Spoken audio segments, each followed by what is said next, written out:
તો આજે વાત કરીએ તો ઉત્તર ગુજરાતનો સૌથી મોટો જંગ વાવ વિધાનસભા પેટા ચૂંટણી માટે મતદાન શરૂ થઈ ચૂક્યું છે। ત્યારે વાવ સુઈગામ ભાભરના 179 ગામોમાં વોટિંગ થઈ રહ્યું છે। ભાજપ કોંગ્રેસ અને અપક્ષ વચ્ચે સીધો મુકાબલો સવારે 7 થી 9 સુધીમાં 14.25% જેટલું મતદાન નોંધાયું છે। તો મતદાન કેન્દ્ર પર લોકોની લાંબી લાઈનો જોવા મળી રહી છે। તો બનાસકાંઠાની વાવ પેટા ચૂંટણીની બેઠક માટે મતદાન શરૂ થઈ ચૂક્યું છે। ઉત્તર ગુજરાતનો સૌથી મોટો જંગ સવારે 7 થી 9 વાગ્યા સુધી 14.25% જેટલું મતદાન નોંધાયું છે। તો આપણે જણાવી દઈએ કે વિધાનસભાની પેટા ચૂંટણીના જંગમાં ભાજપ કોંગ્રેસ અને અપક્ષ સહિત કુલ 10 ઉમેદવારો મેદાને છે। ત્યારે સવારે 7 થી 9 સુધીમાં 14.25% મતદાન નોંધાયું। મતદાન કેન્દ્ર પર લોકોની લાંબી લાઈનો જોવા મળી રહી છે। તો બનાસકાંઠાની વાવ પેટા ચૂંટણી કે જેમાં ત્રિપાંખીયો જંગ જોવા મળી રહ્યો છે। 3,10,681 મતદારો ઈવીએમમાં સીલ કરશે। એટલે કે વાવ સુઈગામ અને ભાભર તાલુકાના ગામોના 321 બૂથો પર મતદાન થઈ રહ્યું છે। ત્યારે વહેલી સવારથી જ લોકો પોતાના મતાધિકારનો ઉપયોગ કરી રહ્યા છે।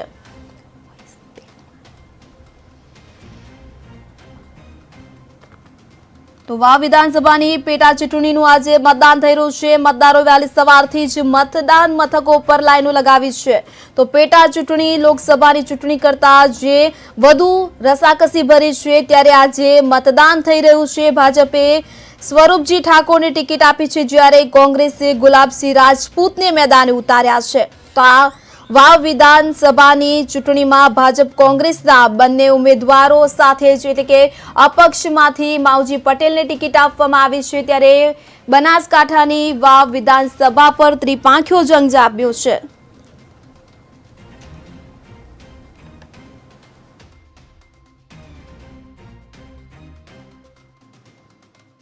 તો સૌથી મોટો જંગ કે જ્યાં વહેલી સવારથી જ મતદાન થઈ રહ્યું છે। તો આ અંગે વધુ વિગત આપવા માટે અમારા સંવાદદાતા થાનાજી રાજપૂત અમારી સાથે જોડાઈ ચૂક્યા છે। જી થાનાજી, જણાવશો વાવ વિધાનસભાની પેટા ચૂંટણીને લઈને મતદાન થઈ રહ્યું છે, મતદારોમાં કેવો ઉત્સાહ અને ત્યાં કેવો માહોલ?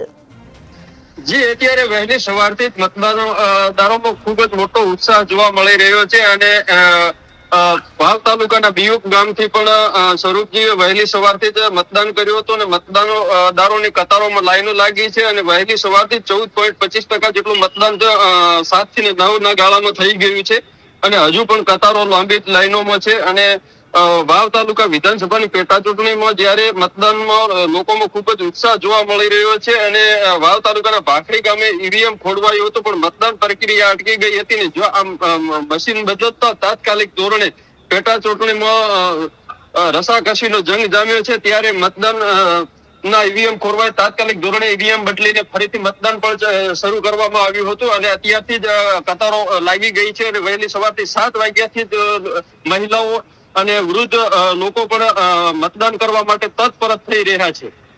જી, આ વખતે પેટા ચૂંટણીમાં ત્રિપાંખીયો જંગ જોવા મળી રહ્યો છે, ત્યારે ઉમેદવારોમાં પણ કેવા પ્રકારનો ઉત્સાહ છે અને સાથે સાથે જે મતાધિકારનો ઉપયોગ કરીને મતદારો અત્યારે વહેલી સવારથી જ પોતાના મતાધિકારનો ઉપયોગ કરી રહ્યા છે, શું કહેશો?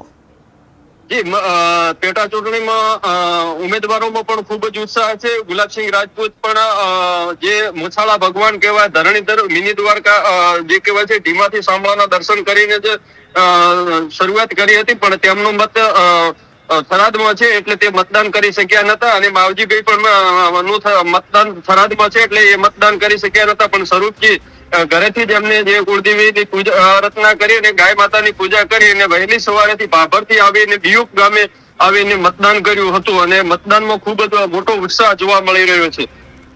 જે ખાસ કરીને એ પણ પૂછવા માંગીશ કે જે વાવ વિધાનસભા બેઠક છે કે ઇતિહાસ પર જો નજર કરીએ તો કોંગ્રેસનો અહીં દબદબો રહ્યો છે, તો અત્યારે વિધાનસભાની પેટા ચૂંટણી જે છે તે ભાજપ માટે પણ ક્યાંક ને ક્યાંક પ્રતિષ્ઠાનો જંગ બની છે, શું કહેશો?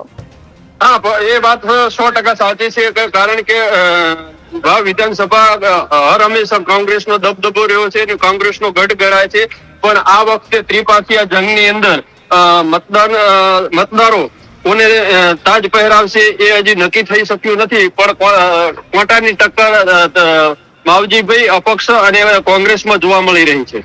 જી થાનાજી, આપ સમગ્ર માહિતી આપી તે બદલ આપનો ખૂબ ખૂબ આભાર. તો જે પ્રકારે બનાસકાંઠાની વાવ વિધાનસભા પેટા ચૂંટણીને લઈને મતદાન થઈ રહ્યું છે, વહેલી સવારથી જ લોકો મતાધિકારનો ઉપયોગ કરી રહ્યા છે. સવારે 7 થી 9 વાગ્યા સુધીમાં 14.25% જેટલું મતદાન થયું છે. ત્યારે તમામ ઉમેદવારોના ભાવિ છે તે ઈવીએમમાં કેદ થશે.